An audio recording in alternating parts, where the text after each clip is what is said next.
close today? Good question. I don't know. Okay. Does your expert weather people think you'll be able to stay outside today? No such thing as an expert weather person. Can't predict the weather. So there may be something popping through, but it'll be quick. What impressed you about Jerry on his first day and kind of full participation? Obviously, they can make some plays up there. Yeah, you said it, Dan. Made some plays. Ran a real nice choice route early in practice. Ran that vertical play at the end of practice. So kind of showing his versatility as a route runner. But it's early, so getting him in there and getting him introduced to different concepts at full speed. Hey, Kevin, I know it's been a few years now, but 3 preseason games instead of 4. Mm-hmm. How does that change the way you approach these games? I feels like we've had this, the rhythm of these games, and we feel strongly about the plan of how we ramp to the season and getting ready for week 1. Last year was a little bit different because you had that preseason game with the Jets down there in Canton, so we worked through that. But we feel pretty good about how we ramp our team up for week 1 of the season, and then in the meantime, get them ready for some games where we hope that they can go show what they can do on the field, not think a lot, and really we utilize those as great tools for evaluation more than anything. We got a chance to see your experiential learning rooms today. So just how do you think those guys will be able to pick things up better in those rooms? I think it's when you're trying to teach, Mary Kay, you so often hear us talk about teaching and learning, and we just feel that that's a great classroom for the guys to have an interactive meeting, if you will. And you saw it's a beautiful facility. Those rooms in particular, we're getting to know them. There's so many things that we can do in there. We're really scratching the surface, but an opportunity to not just sit in the old stale classrooms of yesteryear, where you can now go in there and really show the guys an audio visual that gets really captures their attention. So the guys have responded really well to it, but we are still, as a staff, figuring out all the different things that we can utilize with those rooms in particular. Who's using the golf simulator? Not me, Cam. Not me. It's closest to my office. I did not request that. I've not been in there. I promise. I think the specialists kind of have that room on lockdown right now. Kevin, as you guys kind of work through who's going to play in the preseason possibly and when, how much is the new kickoff rules factoring into that? And is there a chance like you're going to play some guys that maybe you wouldn't have a year ago because of those rules changing? I don't think that will factor into the decisions, Ashley. We'll obviously get a look at it on Saturday night down at our place. We'll get some really good looks at it versus the Vikings here on our practice fields, but that won't factor into the decision necessarily. We saw Jordan Hicks walk off yesterday. Is he back today? He's not back today. He's dealing with an injury, but we'll get him out there soon. Are you concerned about depth at linebacker, at least on the short term? Yeah, obviously when you have injuries to our 3 guys like you do, those are things that you look at and you figure out, do we need to bring somebody in? So those are things we're working through.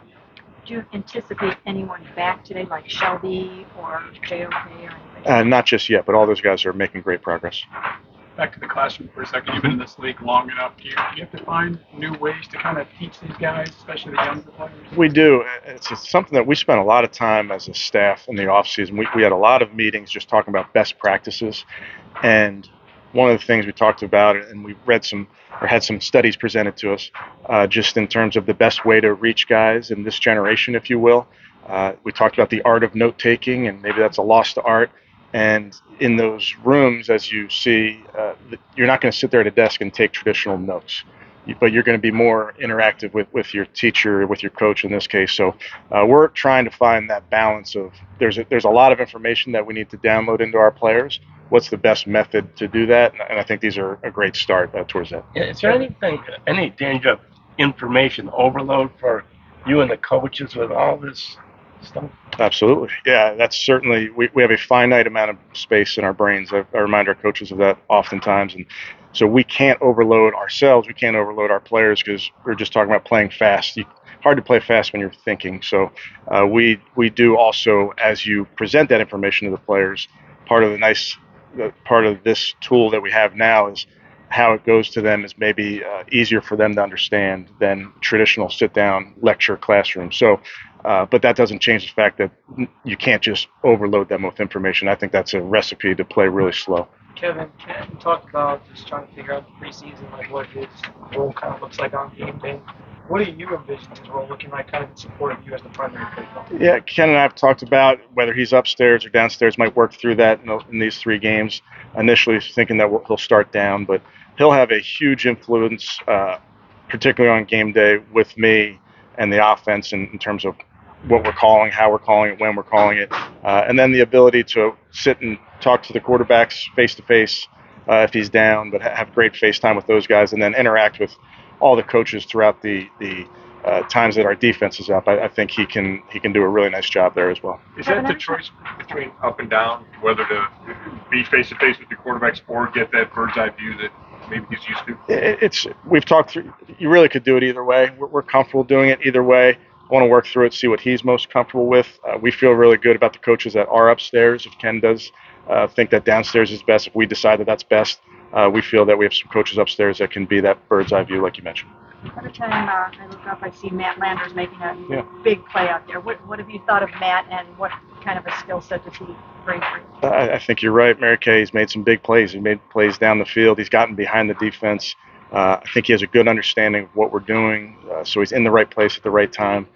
So excited about him to continue to make some steps. And these preseason games will be big for guys like Matt, show what they can do, in a setting like it's going to be down there on Saturday night. Kevin, is there an importance to throwing downfield even if you don't hit them all, for just how the defense has to respect that? I think so. What happens in training camp especially, or in practice especially, defenses, you don't have the same, what's the word I'm looking for, same if you get beat deep in a practice, it's not going up on the scoreboard, right? So you may be a little bit more aggressive in practice, at least initially. So you can tend at times on defense to play aggressive, certainly knowing that getting beat is not going to be 6 points per se. So then as an offense, the offense thinks about taking a shot on that in that type of setting and to back the corners off. So that happens in game as well. I think early in the game, sometimes you have corners that and safeties and linebackers that maybe play tighter to the line of scrimmage or jump routes if you have a tendency to throw short early in a game. So that's a conversation where you talk about, do we need to take the top off early to show them that we're willing to do that? If you have an individual route to a receiver outside, you show them early that we're going to go deep. So those are all things that we talk about. It's really based on the defense you're playing that week. How has DTR looked for you, and how eager are you to see the competition sort of between him and Tyler as you get into these games? I think it's a great room. I'm really excited about those guys. I think they're pushing each other. Like you mentioned, Mary Kay, these games are irreplaceable reps for these guys. So I'm excited for them, and it's an opportunity for them to compete. Kevin, we're seeing DTR just specifically, has he really come along since last year? He's done a nice job. We mentioned it the other day, Mary Kay. I think in year one you saw him come along. I think you're seeing a similar jump from year 1 to year 2, and that comes with being comfortable in the system. Obviously, his health has been a factor for him, so to bounce back and feel really good, I think that factors into it as well. Kevin, we're seeing a lot of Martin Emerson against Amari Cooper out there. How have you seen those two kind of embrace that matchup, and what does that do, especially for Martin to go against him every day? Yeah, good versus good is always beneficial to both sides, and I've seen some great reps. I saw a great rep yesterday with Jerry on the outside with MJ. MJ covered him really well. I shot MJ a text after I was watching it. It was outstanding. So he pushes the receivers push him, and it only makes you better. Justin Hardy was a receiver at Illinois. Mm-hmm. I'm wondering, has he tried to remind coaches of that? Hasn't reminded me of that just yet, but I'll remind him. Exotic plays on special teams. Hey, we can draw them all up. It looks like David Bell's been out there making some plays this training camp. What have you seen from him, and what are you looking for as you get to these preseason games from him? He's done a nice job. I think we talked about Dave the other day. Just their quarterbacks like throwing to him. He's dependable. They know where he's going to be. He's got good hands. So there's concepts that when you're running them with players and you have a guy with a high football IQ, you feel confident letting go of the ball because you and the receiver are kind of seeing it the same way. I think that's how the quarterbacks see it with Dave. How do you view the run game right now as far as just its status? You haven't had many padded practices. You're not tackling to the ground and things like that. Just what are your impressions and thoughts of where the run game is at? Yeah, I think it's like all aspects of our game. It's a work in progress. Everything we're doing is getting ready for week 1 of the season. I think you can cover a lot of ground without being in pads. So all the walkthroughs that we've had going back to the spring, all those team periods, that they all count equally. Obviously, you get the pads on and you get to move around a little bit, but we're not going live here. We're not tackling to the ground. We haven't done that in my time here, so I don't know that that's a necessary thing to have run game success. Good. Okay, thanks guys. All right, thank you. Appreciate it.